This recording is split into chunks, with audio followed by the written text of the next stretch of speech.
আসসালামু আলাইকুম রহমতুল্লাহ। সূরা আবাসার ১১ নম্বর আয়াত। আল্লাহ বলেন, আউযু বিল্লাহি মিনাশ শাইতানির রাজিম।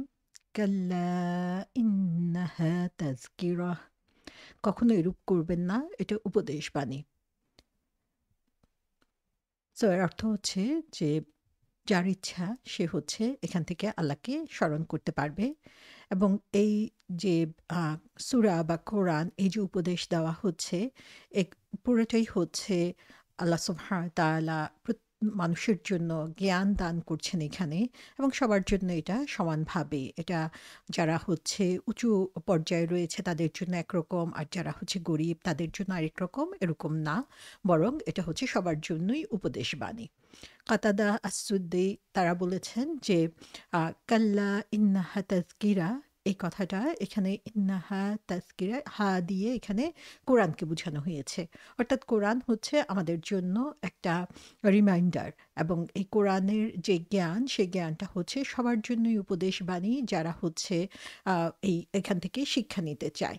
তাহলে এখান থেকে আমরা দেখি যে একদিকে হচ্ছে সাহাবা থেকে আমরা দেখতে পাচ্ছি যে দিনের জ্ঞান অর্জন করার জন্য আমাদেরকে সবসময়ই হচ্ছে ইন্টারেস্ট শো করতে হবে, মনের মধ্যে আগ্রহ থাকতে হবে এবং এটা হচ্ছে আল্লাহর পছন্দনীয় একটা দিক। এবং যখন আমাদের এই আগ্রহটা প্রকাশ করব আমরা এবং সেটার জন্য চেষ্টা করব, আল্লাহ সুবহানাহু ওয়া তাআলা আমাদের জন্য আরও অনেক বেশি সুযোগ সৃষ্টি করে দিবেন এবং যারা হচ্ছে ইন্টারেস্টেড তাদের প্রতি হচ্ছে আমাদেরকে আরও বেশি মনোযোগ দিতে হবে, তাদের প্রতি আমাদের অ্যাটেনশন দিতে হবে এবং তাদেরকে এগিয়ে নিয়ে আসার জন্য আমাদেরকে চেষ্টা করতে হবে এবং দিনের জ্ঞান দান করার ক্ষেত্রে কখনোই আমরা জাজমেন্টাল হতে পারবো না।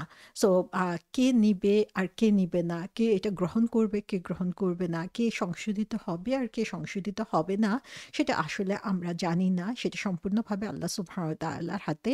তো আল্লাহ সুবহানাহু ওয়া তাআলা বলছেন যে এই যে কোরআন, এই কোরআনটা হচ্ছে একটি উপদেশ বাণী এবং এটা হচ্ছে তাদের জন্যই যারা হচ্ছে এই উপদেশ নেওয়ার জন্য আগ্রহী। সো এখানে কাল্লা কখনোই নয়। আল্লাহ সুবহানাহু ওয়া তাআলা আগের যে কথাগুলো সেগুলোকে নেগেট করে এখানে জোর দিয়ে বলছেন ইন্নাহা তাযকিরা, ইনডিড নিশ্চিতভাবে এই কোরআন হচ্ছে তাযকিরা। তাযকিরা শব্দের অর্থ কি? তাজকিয়া শব্দের অর্থ হচ্ছে রিমাইন্ডার, যে জিনিসটা হচ্ছে স্মরণ করিয়ে দেয়। এখানে এই তাজকিরা শব্দটি এসেছে জাকারাত শব্দ থেকে এবং তাজকিরা যে ফর্মটা সেই ফর্মটার অর্থ হচ্ছে ইনক্রেডিবল রিমাইন্ডার, যে এটা হচ্ছে খুব স্ট্রং ভাবে স্মরণ করিয়ে দেওয়া, সেটা এখানে বলা হয়েছে। আমরা এর আগে দেখেছি যে ৪ নম্বর আয়াতে বলা হয়েছে যে আও ইয়াযাক্কারু ফাতানফাহু যিকরা, যে সেখানেও যিকর শব্দটা উপদেশ গ্রহণ করার কথা বলা হয়েছে, যে উপদেশ গ্রহণ করত এবং উপদেশ তার উপকার হতো। সো এখানেও আমরা দেখি জিকির শব্দটা ব্যবহার করা হয়েছে, কিন্তু এটাকে হচ্ছে এটার যেটা হচ্ছে উঁচু পর্যায়ে, এটাকে বলা হচ্ছে হাইপারবোলাইজড ফর্ম, যেটাতে হচ্ছে অর্থটাকে অনেক উঁচু লেভেলে বা এটার স্ট্রেংথটা অনেক বেশি পরিমাণে বোঝানো হয়ে থাকে। সো এখানে তাজকিরা শব্দ দিয়ে বোঝানো হয়েছে যে এটা একটা হাইয়েস্ট ফর্ম অফ রিমাইন্ডার, যেটা এমন একটা রিমাইন্ডার যেটা হচ্ছে খুবই পাওয়ারফুল একটা রিমাইন্ডার, সেটা বোঝানোর জন্য। সো এটা হচ্ছে মানুষকে স্মরণ করিয়ে দেওয়া হচ্ছে এটার গুরুত্বপূর্ণ একটা দিক এবং এই যে স্মরণ করিয়ে দেওয়া এটা অন্য কোনো কিছুর সাথেই তুলনীয় হতে পারে না। তো আমরা জানি যে স্মরণ করিয়ে দেওয়া হয় কোন জিনিসকে, যে জিনিস অলরেডি আমরা জানি। সো কোরআন যদি অলরেডি আমরা জানি যে কোরআন নিজেকে হচ্ছে রিমাইন্ডার বলছে এখানে। সো যেটা হচ্ছে অলরেডি মানুষ জানে, তাহলে কেন কোরআনের কথা এখানে বলা হচ্ছে? যে আমরা তো দেখতে পাচ্ছি যে যখন রাসূল সাল্লাল্লাহু আলাইহি ইসলামের উপর এটা নাজিল হয়েছিল সেটা নতুন রিভিলেশন হিসাবে নাজিল হয়েছে, এই কোরআন তো আগে ছিল না, তাহলে কেন এটাকে রিমাইন্ডার বলা হচ্ছে? এখানে তাফসীরকারগণ বলেছেন যে কোরআন হচ্ছে রিমাইন্ডার, কারণ হচ্ছে এটা হচ্ছে আমাদের ফিতরার সাথে যায়। মানুষকে যখন আল্লাহ সুবহানাহু ওয়া তাআলা সৃষ্টি করেছেন তখন মানুষের সাথে আল্লাহ সুবহানাহু ওয়া তাআলার একটা চুক্তি হয়েছিল। মানুষ পৃথিবীতে আসার আগেই আমাদের যে রূহ, সেই রূহের সাথে আল্লাহ সুবহানাহু ওয়া তাআলার একটা চুক্তি হয়েছিল, যেটা আমরা সূরা আরাফের মধ্যে দেখি যে ১৭২ নম্বর আয়াতে আল্লাহ বলছেন যে এবং স্মরণ করো যখন তোমাদের রব আদম সন্তানের কাছ থেকে হচ্ছে একটা প্রতিশ্রুতি নিয়েছিল। আদম সন্তান এবং তারপরের যে ডিসেন্ডেন্ট বা তারপরের যে প্রজন্ম রয়েছে তারা সাক্ষ্য দিয়েছিল। তাদেরকে জিজ্ঞাসা করা হয়েছিল যে আমি কি তোমাদের রব না? তখন তারা সবাই সাক্ষী দিয়েছে, হ্যাঁ আমরা সাক্ষী দিচ্ছি যে আপনি আমাদের রব। সো এই যে আমরা সাক্ষ্য দিয়ে এসেছি, সে স্বাক্ষর দেওয়ার মাধ্যমে আমাদের সোল আসলে পরিপূর্ণভাবে আল্লাহর দিকে ইনক্লাইন্ড। আল্লাহর যে কথা, আল্লাহ সুবহানাহু ওয়া তাআলা আমাদেরকে যে শিক্ষা দিয়ে দিয়েছেন, এই সমস্ত কিছু আমাদের মধ্যে অলরেডি প্রোগ্রাম করা আছে। সো এটা আমাদের স্বভাবের একটা অংশ। যখনই একটা নবজাতক শিশুর জন্ম হচ্ছে, সে একটা ফিতরা নিয়ে জন্মাচ্ছে এবং সেই ফিতরাটাকে আমরা বাবা মা যারা আছি তার পারিপার্শ্বিকতা সেটা হচ্ছে সেটাকে চেঞ্জ করে এবং তার মাধ্যমে সে একটা ধর্মকে তখন অনুসরণ করা শুরু করে।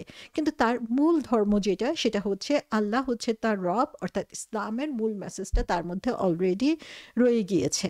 সো যেহেতু আমাদের ফিতরার মধ্যে এই জিনিসটা অলরেডি আছে, আল্লাহ সুবহানাহু ওয়া তাআলা কোরআনের মাধ্যমে আবার আমাদেরকে স্মরণ করিয়ে দিচ্ছেন। এবং কারা হচ্ছে এই স্মরণ করিয়ে দেওয়া থেকে উপকৃত হবে? যারা হচ্ছে নিজে উপকৃত হয় আসলে। সো কোরআন আমাদেরকে স্মরণ করিয়ে দিচ্ছে অলরেডি যেটা আমাদের ডিপ ইন আওয়ার হার্ট, যেটা অলরেডি রয়ে গিয়েছে। এবং যারা হচ্ছে আম, আহ, এই ফিতরাকে পরিচর্যা করবে তারাই এটা থেকে উপকৃত হবে এবং তারাই এখান থেকে গাইডলাইন পেতে পারবে। সো এখানে আমরা দেখি আমরা অনেক সময় মানুষকে কনভিন্স করার জন্য চেষ্টা করি কোরআনের কথা, হাদিসের কথা বা কোনো একটা যুক্তি দিয়ে তাকে বোঝানোর জন্য চেষ্টা করি ইসলামের কথা, এবং তখন দেখা যাচ্ছে যে তাকে কোনোভাবেই হচ্ছে কনভিন্স করা যাচ্ছে না।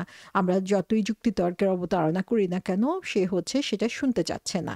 সো আল্লাহ সুবহানাহু ওয়া তাআলা রাসূল সাল্লাল্লাহু আলাইহি ইসলামের মাঝে এই কনফিডেন্স, আস্থা দিচ্ছেন যে এই যে রিমাইন্ডার, এটা হচ্ছে একটা মোস্ট পাওয়ারফুল রিমাইন্ডার এবং এটার মধ্যে কোনো কিছুই হচ্ছে মিসিং নাই। এবং কেউ যদি এটা থেকে উপকার নিতে না চায় তাহলে সে উপকৃত হতে পারবে না। তাহলে এখান থেকে আমরা আরেকটা জিনিস দেখি যে এটা একটা রিমাইন্ডার, কিন্তু কোরআনের কাছে আমরা যখন আসব তখন আসতে হবে ওপেন মাইন্ডেড হয়ে। আমাদের অন্তরের মধ্যে অলরেডি কিছু চিন্তা রয়েছে, আমাদের কিছু বিশ্বাস রয়েছে, আমার ধ্যান ধারণার মধ্যে কিছু জিনিস অলরেডি রয়ে গিয়েছে। সেটা নিয়ে আমি যদি কোরআনের কাছে আসি তাহলে কোরআন থেকে যে উপকৃত হওয়ার কথা, সেই উপকার আমি পাবো না। কারণ এখানে এসে আমি আমার ধ্যান ধারণার সাথে সেটাকে মিলানোর জন্য চেষ্টা করব। কিন্তু কোরআনের কাছে আসতে হবে সম্পূর্ণ উন্মুক্ত মন নিয়ে, যেন হচ্ছে আমরা কোরআনকে সঠিকভাবে বুঝতে পারি। এবং এখানে আমরা দেখি যে কাল্লা শব্দটা দিয়ে শুরু করা হয়েছে আয়াতটা। কাল্লা শব্দের দুইটা অর্থ হতে পারে, তাফসীরকারগণ বলেছেন। একটা অর্থ হচ্ছে এখানে জাজরা, অর্থাৎ কাউকে হচ্ছে স্কল্ড করা হচ্ছে, কাউকে বকা দেওয়া হচ্ছে। যে আল্লাহ সুবহানাহু ওয়া তাআলা কাফিরদেরকে এখানে বলছেন যে তোমরা রাসূল সাল্লাল্লাহু আলাইহি ওয়াসাল্লামের কাছ থেকে দূর হয়ে যাও, এখান থেকে দূরে সরে যাও, তার সময়কে তোমরা ওয়েস্ট করো না, অপচয় করতে দিও না। এবং রাসূল সাল্লাল্লাহু আলাইহি সাল্লাম যে তাদের কাছে যাচ্ছেন, আল্লাহ সুবহানাহু ওয়া তাআলা সেখানে বলছে যে আপনিও হচ্ছে আর এদের পিছনে আপনার সময় নষ্ট করবেন না, কারণ হচ্ছে তাদের মন হচ্ছে এই কোরআনকে ধারণ করার জন্য উপযুক্ত না। কাল্লার আরেকটা শব্দ অর্থ হচ্ছে যে নো ডাউট অ্যাবাউট ইট, যে এই ব্যাপারে কোনো সন্দেহ নেই। সো এখানে আল্লাহ সুবহানাহু ওয়া তাআলা যে বলে দিচ্ছেন কোরআন যে একটা রিমাইন্ডার, কোরআন যে মানুষকে স্মরণ করিয়ে দেয় এবং সত্য পথ প্রদর্শন করে, এই ব্যাপারে কোনো সন্দেহ নেই। ইন্নাহা তাজকিরা। সো এই যে তাজকিরা, এই কোরআন হচ্ছে একটা পাওয়ারফুল, শুধু রিমাইন্ডার না, এটা হচ্ছে পাওয়ারফুল রিমাইন্ডার। তো সুবহানাল্লাহ, আমরা দেখি যে যারাই হচ্ছে ওপেন মন মানসিকতা নিয়ে হচ্ছে কোরআনের কাছে আসে, যতই ভুল খোঁজার চিন্তা থাকুক না কেন, তাদের অন্তরের উন্মুক্ততার জন্য কোরআনের পথে তারা নিজেদেরকে আকৃষ্ট হিসাবেই দেখতে পায়। সো আল্লাহ সুবহানাহু ওয়া তাআলা এখানে রাসূল সাল্লাল্লাহু আলাইহি ওয়াসাল্লামকে বলে দিচ্ছেন যে তারা হচ্ছে এই যে আপনি তাদের পিছনে সময় দিচ্ছেন, এটা পাওয়ার উপযুক্ত না। বরং যারা উপযুক্ত, যাদের মন উন্মুক্ত রয়েছে, তাদের কাছেই হচ্ছে আপনি এই কোরআনের কথাগুলোকে তুলে ধরেন। 12 নম্বর আয়াতে বলা হয়েছে ফামান শাআ যাকারাহ, অতএব যে ইচ্ছা করবে সে একে গ্রহণ করবে। সো এখানে আমরা দেখি যে জাকারা শব্দটা বলা হয়েছে। জাকারা শব্দের অর্থ আমরা দেখি রিমেম্বার জাকারাহু, যে এটা থেকে হচ্ছে সে রিমেম্বারেন্স নিতে পারে, বা এখান থেকে সে হচ্ছে হেদায়েত বা গাইডলাইন নিতে পারে। এবং এখানে আমরা দেখি ফামান শাআ জাকারা হু, হু বলা হয়েছে, এবং এই হু বলতে এখানে এন্টায়ার কোরআন, পুরো কোরআনকে বুঝানো হয়েছে। সো এখানে আমরা দেখি যে দুইটা জিনিস আল্লাহ সুবহানাহু ওয়া তাআলা শিখাচ্ছেন আমাদেরকে। কোরআন হচ্ছে most powerful way of delivering A reminder. আমরা যখন মানুষের কাছে দিনের কথা বলতে চাই, সবচেয়ে শক্তিশালী উপায় হচ্ছে কোরআনের মাধ্যমে মানুষকে ডাকা, এবং যে হচ্ছে এটা কোরআনের কথা দিয়ে হচ্ছে এই দাওয়াত দিবে মানুষের কাছে, তার সাকসেসফুল হওয়ার চান্স বেশি। কারণ এটা আমাদের নিজেদের কথা না, আল্লাহ সুবহানাহু ওয়া তাআলা নিজে আমাদেরকে বলে দিয়েছেন, এবং রাসূল সাল্লাল্লাহু আলাইহি ইসলামকে বলেছেন যে আপনি এটা মানুষকে জানিয়ে দিন এবং সাবধান করে দিন। এবং যারা হচ্ছে এটা শুনছে, এটা তাদের জন্য রিমেম্বারেন্স যে তারা রেসপন্সিবল, তারা এটাকে গ্রহণ করবে কি করবে না। সো এখানে বলা হচ্ছে যে যে ইচ্ছা করবে তার হচ্ছে ইচ্ছা থাকতে হবে এটা গ্রহণ করার জন্য। আমরা জোর করে আসলে কাউকেই এ কোরআনের পথে নিয়ে আসতে পারবো না। যেমন সূরা আলাতে বলা হয়েছে যে ফাযাক্কির ইন্নাফাআতিয যিকরা। সো এর অর্থ হচ্ছে উপদেশ ফলপ্রসূ হলে উপদেশ দান করুন, সায়াযাক্কারু মান ইয়াখশা, যে ভয় করে সে উপদেশ গ্রহণ করবে। তাহলে এই উপদেশটা হচ্ছে, আমাদের কাজ হচ্ছে উপদেশ দেওয়া, কিন্তু সবাই কি এটা নিতে পারবে? সবাই নিতে পারবে না। যার মনে খাশিয়া রয়েছে, এই কথাটা এই সূরাতে আগে বলা হয়েছে, সেই শুধু এই উপদেশ গ্রহণ করবে। ওয়াইয়াতাজান্নাবুহাল আশকা, আর যে হতভাগা সে এটাকে উপেক্ষা করবে। সো এখানে আমরা দেখতে পাচ্ছি যে কোরআন যে একটা স্ট্রং রিমাইন্ডার, এবং কোরআনের মাধ্যমে উপদেশ গ্রহণ করার যোগ্যতা আসলে সবার মধ্যে থাকে না। সো আমি যখন দেখব যে আমার মনে কোরআন সেভাবে সাড়া দিচ্ছে না, তখন আমাকে চিন্তা করতে হবে যে আমার মনে কি খাশিয়া আছে, আল্লাহর ভয় আছে, আল্লাহকে কি আমি সঠিকভাবে বুঝতে পেরেছি, আমি কি তার কাছ থেকে হেদায়েত পাওয়ার জন্য চেষ্টা করছি। সো এখানে যেই ইচ্ছা করবে সেই হচ্ছে আল্লাহ সুবহানাহু ওয়া তাআলাকে স্মরণ করবে তার জীবনের প্রতিটা মুহূর্তে, প্রতিটা কাজে, প্রতিটা ক্ষেত্রে। সে পিক অ্যান্ড চুজ করবে না যে আমার এটা ভালো লাগে এটা ফলো করবো, এটা ভালো লাগে না এটা ফলো করবো না, এটা আমি বুঝতে পারি না, এটা আমি মানলাম না, সেরকম না। বরং যারাই হচ্ছে ইচ্ছা করবে তারাই হচ্ছে আল্লাহ সুবহানাহু ওয়া তাআলাকে প্রতিটা ক্ষেত্রে মেনে নিয়ে সর্বাত্মকভাবে সাবমিট করবে আল্লাহ সুবহানাহু ওয়া তাআলার কাছে, এবং সেভাবেই নিজেকে মুসলিম হিসাবে প্রমাণিত করবে। সূরা কফে যেমন বলা হয়েছে, ইন্না ফি যালিকা লাযিকরা লিমান কানা লাহু কলবুন আও আলকাস সামআ ওয়া হুয়া শাহিদ, যে এতে উপদেশ রয়েছে তার জন্য যার অনুধাবন করার মতো অন্তর রয়েছে, অথবা সে নিবিষ্ট মনে শ্রবণ করে। তাহলে এক নাম্বার হচ্ছে আমাদের অন্তরকে ওপেন করে দিতে হবে, আমাদের অন্তরে আল্লাহর ভয় আছে কিনা সেটা দেখতে হবে, এবং শুনতে হবে। আল্লাহর কালাম আমরা যত বেশি শুনবো, বুঝবো, জানার চেষ্টা করব, তত বেশি আমরা হচ্ছে এটা থেকে হেদায়েত নিতে পারবো। এবং সূরা কফের ৪৫ নম্বর আয়াতে আল্লাহ বলেছেন যে তারা যা বলে তা আমি সম্যক অবগত আছি, আপনি তাদের উপর জোর জবরকারী নন, যে আমরা জোর করে কাউকে আসলে ইসলামের পথে আনতে পারবো না। অতএব যে আমার শাস্তিকে ভয় করে তাকে কোরআনের মাধ্যমে উপদেশ দান করুন। ফাযাক্কির বিল কোরআনি মান ইয়াখাফু ওয়াঈদ, যে আমার শাস্তিকে ভয় করে তাকে হচ্ছে কোরআনের মাধ্যমে উপদেশ দান করুন। তাহলে এই যে উপদেশ দান করা, সেই উপদেশ দান করার ওয়ে হচ্ছে কোরআন।